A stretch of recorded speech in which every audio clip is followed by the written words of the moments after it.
సత్యవేడు నియోజకవర్గంలోని వరదయ్యపాలెం మండలంలోని వెన్నెల కంటే రాఘవయ్య గిరిజన కాలనీ వాసులు సూత్రం భూములు దురాక్రమ ఆపాలని, గిరిజనులు సాగు చేసుకుంటున్న భూములు ఇళ్ల స్థలాలు అన్యాక్రాంతం కాకుండా చూడాలని అడిగినందుకు PK60 గిరిజన కాలనీపై రాత్రికి రాత్రే వచ్చి భయపెట్టి భయభ్రాంతులకు గురి చేస్తున్నారు. వారి నుండి రక్షణ కల్పించాలని, చట్టపరమైన చర్యలు తీసుకోవాలని వరదయ్యపాలెం తహసీల్దార్ ఆఫీస్ ను భారత కమ్యూనిస్టు పార్టీ ఆధ్వర్యంలో గిరిజనులు ముట్టడించారు.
ఏం కావాలి చెప్పు.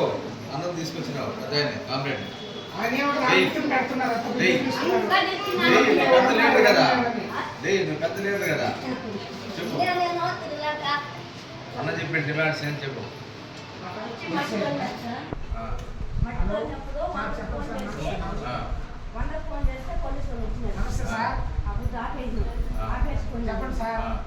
సరేలేని చెప్పేసి మనం ఆడుకుంటుంది చదవండి అన్నారు.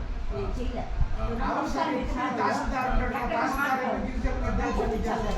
అందుకని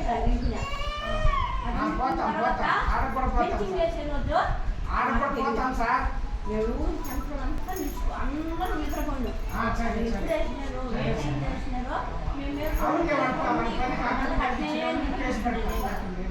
అప్పుడు వచ్చి మా వాళ్ళు ఒక ముగ్గురు వచ్చి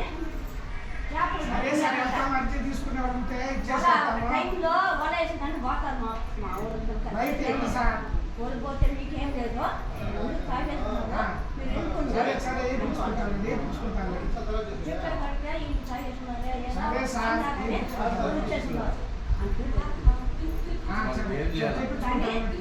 పై చేసుకుంటున్నాం కదా, మా సార్లకి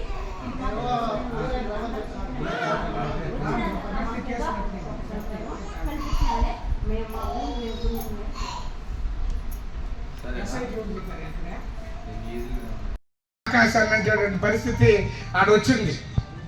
అక్కడ మీరు ఏం చేశారంటే, ఆ రోజు ఆయన అందరు ఎక్కడెక్కడ దూర ప్రాంతాల్లో ఉన్నటువంటి వాళ్ళు, ఇల్లు లేనటువంటి వాళ్ళు, బుచ్చినాయుడికి, సత్యవేడు, తడ, ఎరుగలము, ఆ ప్రాంతాల్లో ఉన్నటువంటి గిరిజనులందరూ కూడా పిలిపించుకొని మీరందరూ ఇల్లు కట్టుకొని హాయిగా ఉండండి, జీవించండి అని చెప్పారు.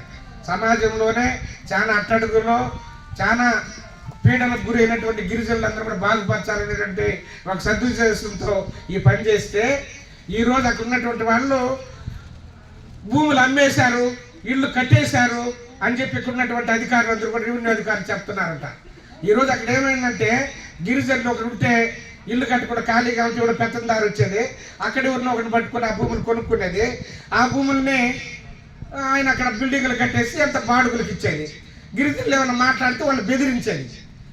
గిరిజనులు ఏదో చదువు సంధ్య లేకుండా ఎక్కడో అడవుల్లో తంగ పెట్టుకొని, గోసిపాత పెట్టుకొని, గుడ్డలు సరిగ్గా లేకుండా జీవించేటటువంటి వాళ్ళు ఈరోజు నాగరికం నేర్చుకోవాలి, మేము కూడా సమాజంలో మనుషులుగా బతకాలని రావాలని చెప్పిన ఆ రోజు ఒక సదుద్దేశంతో ఈ వెన్నెలగంటి రాఘవయ్య అనేటువంటి పేరుతో ఈ కాలనీ సృష్టిస్తే, ఈనాటికి ఏమైందంటే కొంతమంది పెత్తందారులు, డబ్బులు ఉండేవాళ్ళు, వీళ్ళందరూ కూడా అక్కడ ఉన్నటువంటి భూములు కాజేసి వాళ్ళ ఇళ్ల పట్టాల్లో కూడా ఇల్లు కట్టేసి, తర్వాత అక్కడ ఉన్న సోత్రి భూములు అక్కడక్కడ తీర్చుకుంటా ఉంటే అధికారులు సరే గిరిజనులే కదా తీర్చుకొని అని చెప్పని వాళ్ళు అవి ఇస్తే, ఆ భూములకి అంతా కూడా ఈరోజు మేము మట్టి దోలేసి రాజకీయ పలుకుబడులు పెట్టుకొని ఇవన్నీ చేస్తా ఉన్నారు.